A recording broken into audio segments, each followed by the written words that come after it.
Welcome to the Nonprofit Digital Success Podcast. I'm your host, David, and in this episode, we're going to be talking all things operational fundraising strategies with our special guest, Cody.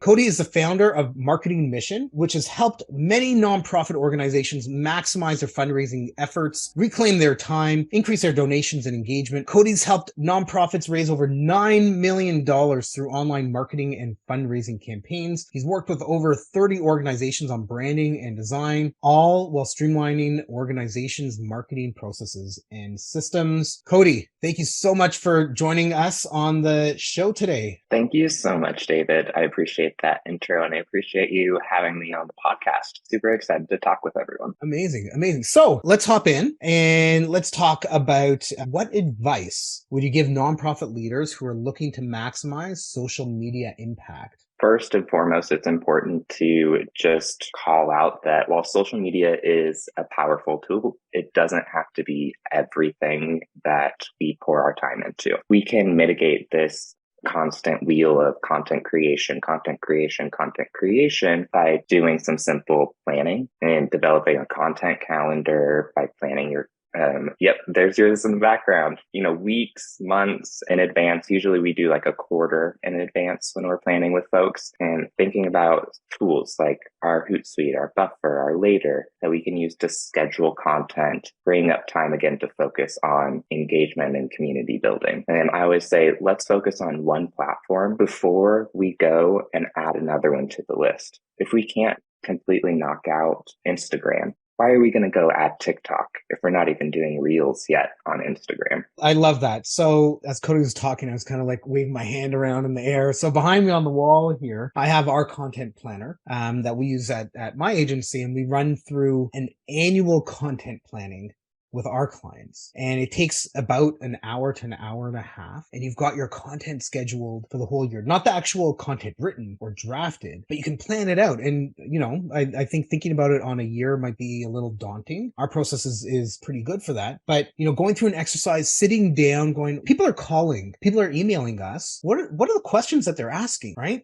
That's a super easy way to create a bit of fresh content, answer some people's questions, maybe, just maybe, save somebody else in the organization some time with that as well by having to answer these questions over and over and over. Absolutely. I always say your FAQs, or those frequently asked questions, make the perfect social media post. Because if somebody has that question, chances are somebody else also has that question, but just maybe a little too nervous to ask it.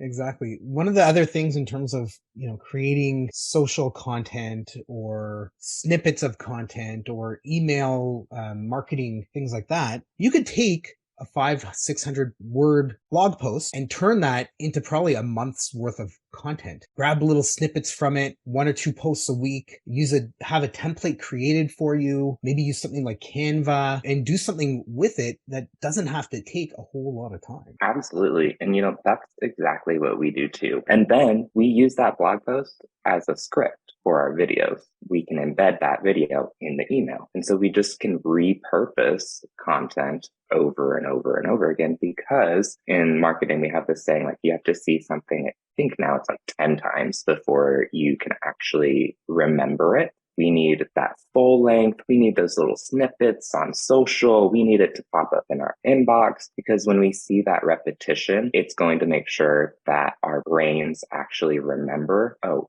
I need to post content to my social media today, because I've seen it about 10 times telling me to do so. Absolutely. 100%. There's certainly plenty of tools out there, ChatGPT, where you can take articles, you can throw it in and be like, turn this into a short email that I'm going to send to donors, right? And you can leverage some of this technology. It's amazing what it can do. Having said that, don't just copy it and throw it in, okay? It's maybe about 70 to 80% of the way there. We'll still need a little bit of human refinement. For example, if you're in Canada, we spell the word color with a U. Little idiosyncrasies like that need to be sorted out, but it'll get you most of the way there with very little effort. Absolutely. And it's also important we have to fact check it too. I noticed that with our science-based organizations as well. Type something up and I'll be like, this really makes sense to me. And they'll be like, I bet it does.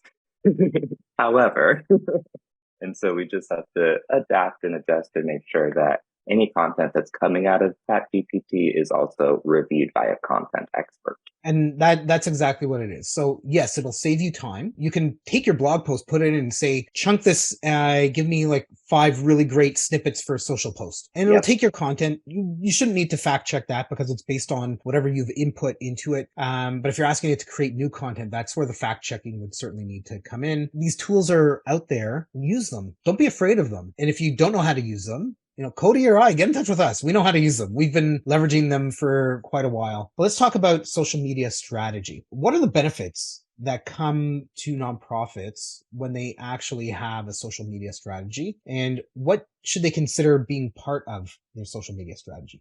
Really, the first thing that comes from developing a social media strategy is clarity. We take away the what should I talk about question because we know what to talk about in that social media strategy. We use a play on content pillars a little bit. If you've ever heard content pillars, we use what's called the VAMP method. So V stands for value add. So what's that educational piece or piece of content that adds value to your end audience? And then what's that ask?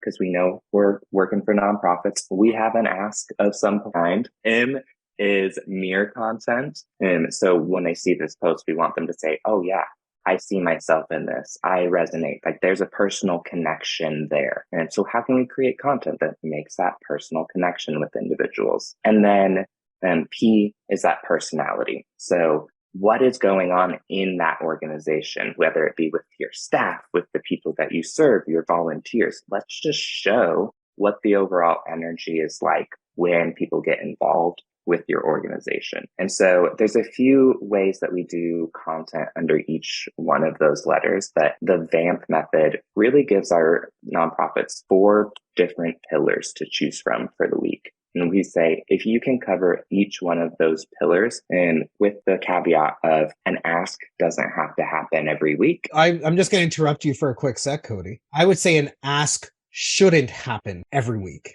Yes. Not that it doesn't have to, but it flat out shouldn't. Yes, sorry. Correct. Go for it. And so I think using those 4 pillars, it at least knows that for the V, M, and the P, if we can get one piece of content from each one of those pillars out a week, that's 3 to 4 posts every single week. And so when we think about that and we sit down to create our content for the month or for the quarter, it's not so intimidating anymore. We only have 16 items to get through for this month of content. And so that's going to help us save time. That's going to make sure that our branding is consistent with the voice. And then the visual is also cohesive because, hey, we plan this all together. We're using similar colors, brand identities, things like that. And so this intentional planning then allows us to show up later on in the month in more one-on-one connection opportunities with donors. 100%. So one of the things that we didn't really talk about, I mean, I mentioned demographic, geographic, psychographic. So all of that together, we would create something called a persona or an avatar. We go, all right, here's our ideal person that we want to connect with. So nonprofits, there isn't necessarily just one avatar that they're going after. In your opinion, what could organizations do to tailor their messaging and content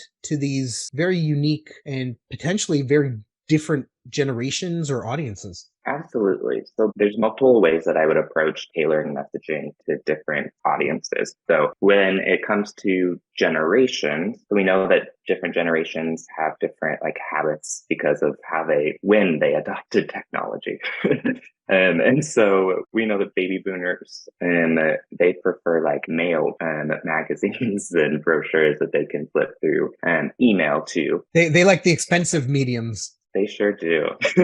And they really value personalized interaction, that person who will, call you up on the phone and have a 20-minute phone call and listen to where their grandkids are and et cetera, et cetera. Gen X plus Facebook also uses email more than younger folks. And it's kind of like a mix of traditional and digital content. Millennials are like Instagram, can be more on Twitter, kind of more digital first approach, where Gen Z, they want to be entertained. And so they're going to be on TikTok, and they are responding more to stories, to opportunities to participate online, to co-create things. And also, they don't answer emails. They just don't.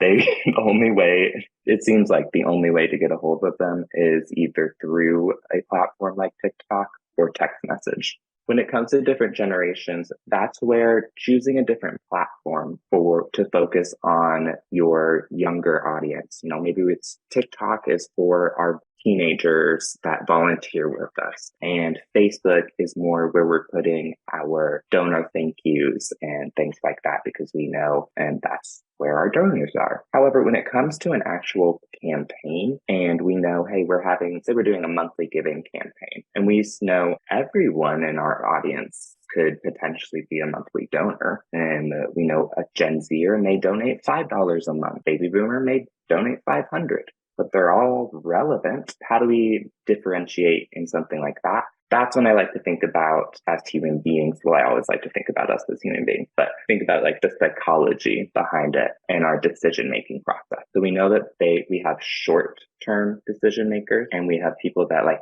to think and are long-term decision makers. And we also have people that are more emotional and people that are more analytical. So if we can put those four different things onto, let's say, a week-long campaign, the first few days, I really want to grab those quick adopters, those people who are fast decision makers. And so one email may be an early bird offer. If you sign up before Wednesday, you're going to get a free t-shirt. And let me tell you, people love free stuff. And then that second email, maybe something that is like, hey, don't forget your early bird offer is here. And then we're going to go into like the statistics, that authority building piece that we talked about, because those analytical thinkers need the stats. They need to know, okay, yeah, you're asking me for money, but where is it going?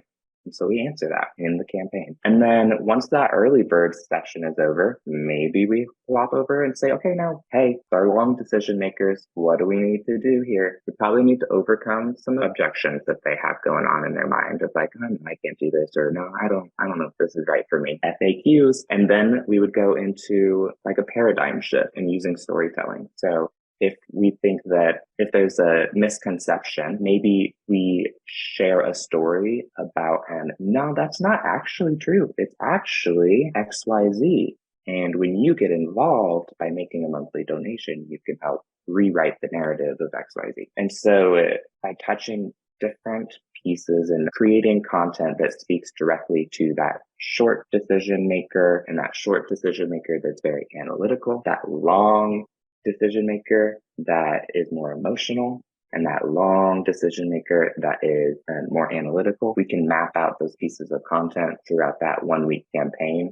And by the end of it, we've touched every single person within our group and said, hey, here is content tailored specifically to you. I think that's a super great way to be thinking about this type of stuff. So we've talked about messaging, we've talked about strategy, we've talked about, how to connect with different audiences. When we send out emails, we had a beautifully designed template, and then we had a plain text email. We found that the plain emails actually didn't get tracked as much as spam. They also feel more personable if they've been crafted in a different kind of way. So what's your experience been with that? So there's multiple pieces to this. So typically, yes, I think plain text emails do a lot better, because people, when they see a lot of graphics or photos or like a giant wall of just an image, they're like, okay, this is an advertisement. I think the mind automatically goes to, oh, another ad. Whereas with plain text, we can assume, oh, maybe did this person just send me an email? Or you go into it and, there's an app. Okay. So we have found that in certain situations, like end of year and events, things like that, having a plain text email is fantastic. And we want to make sure that those emails that we're sending out that are more plain text are super personalized. And so one of my favorite plain text emails for events that I usually send is a mail merge. And it comes from either the development director, executive director, whoever's that main person who people interact with. And it literally just says, hey, insert name. I haven't seen you on our list yet. I know you attended the event last year. Should I hold this ticket for you? Question mark. And so it's 3 sentences, and that email alone in our last campaign with the Legal Foundation of Washington got us 1/3 of our signups for the event. And it was just a 3-sentence email.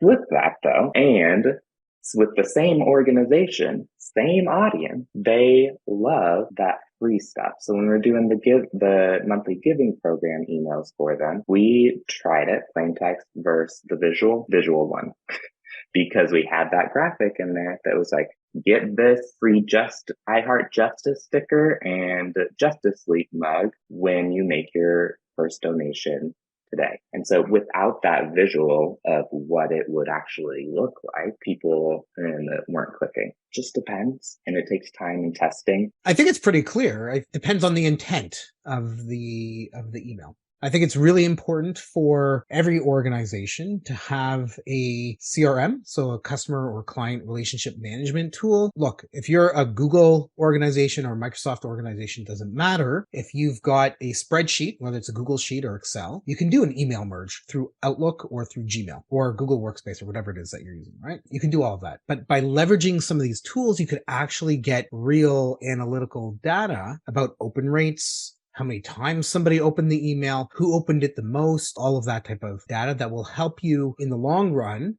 message after message. You can slightly tweak things. You can do A/B testing, see what works better than others, and you can make smarter decisions for your organization. Speaking of data, what we didn't talk about yet is how do we measure the success of any of that? Excellent question. Very excellent question. So let me break it up by social, then email, and then web.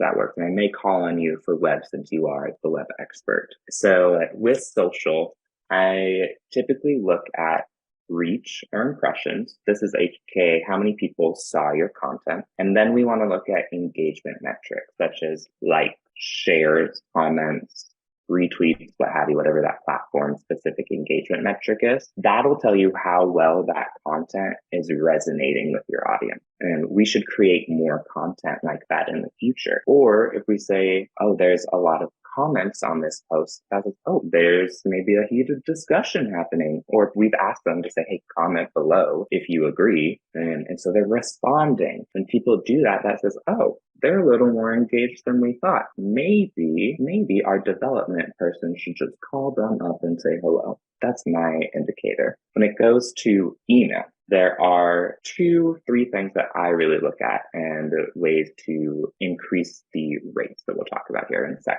So there's open rate, aka how many people opened this email compared to how many people it was sent to. We just divide open by number of people it was sent to. That gives us an open rate. If our open rate is lower than we would like it to be, one way that we can mitigate that is to write a better subject line. Chances are it's not being opened. Change who it's coming from.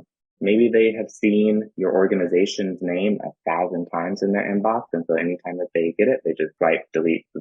But if you put a person behind that email, they might actually open it. Instead of like info at, right? Have it Cody at, right? And have it be from a real person. So when they hit reply, it doesn't just go into the ether waiting for webmaster or somebody to deal with. It goes like right to a real human. Absolutely. Next, if they've opened the email, now we're looking at clicks. Did they click those buttons or those links that we wanted them to? If your click rate is lower than you want it to be, there's a few things that we can do. We may need to add some buttons. We may need to make sure that the hyperlink is above the fold, like we were talking about before. We may want to add, I'm personally a fan of free PSs, so a little tiny message that goes at the top of the email It's like the TLDR, too long, didn't read. And I just put a one sentence like, this is what's happening, click here to take action. And so we can do a few things to either increase their click rate by adding those buttons, changing where the links are, making it more clear that we want them to actually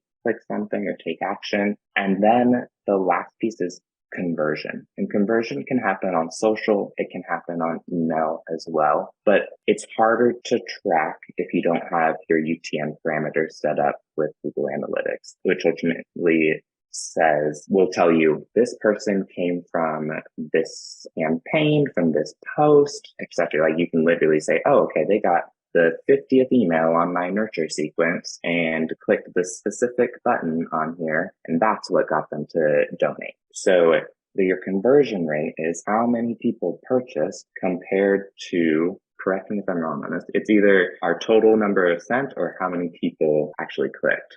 Depends. I would say that you should look at actually both numbers. You want to know overall as well as the percentage that actually click through. They've got a higher intent too, right? And so if you can increase that, that'll help you in the long run. Ultimately, when you send an email, if you want somebody to take some kind of action, you've got a link to something.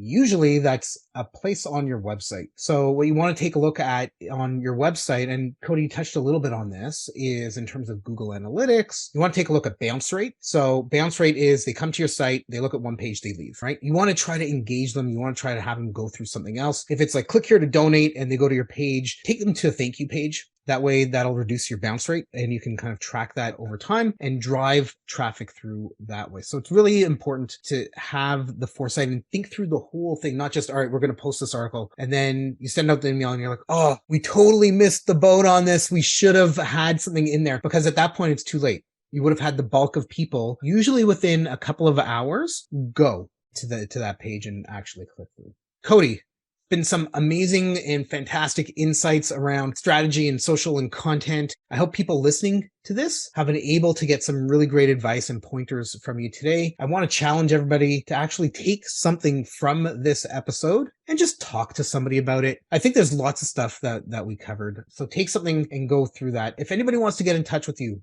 Cody, what do they need to do? To reach me, you can email hello@marketingmission.org or head over to marketingmission.org. Once you are there on the website, there is a big brown arrow in the menu that says free consult. You can click on that to be taken to a page where you can select your convenient date, time for our call, and then we can chat about anything that you want to during that 25 minutes, whether that is something from this call that stood out to you or a challenge or a campaign that you're working on in your organization. Amazing. We're going to have a link in the show notes page for this episode. So head over to nonprofitdigitalsuccess.com. Click on this episode. Cody, thanks so much. It's been awesome having you here on the Nonprofit Digital Success Podcast. And until next time, keep on being successful. Thank you.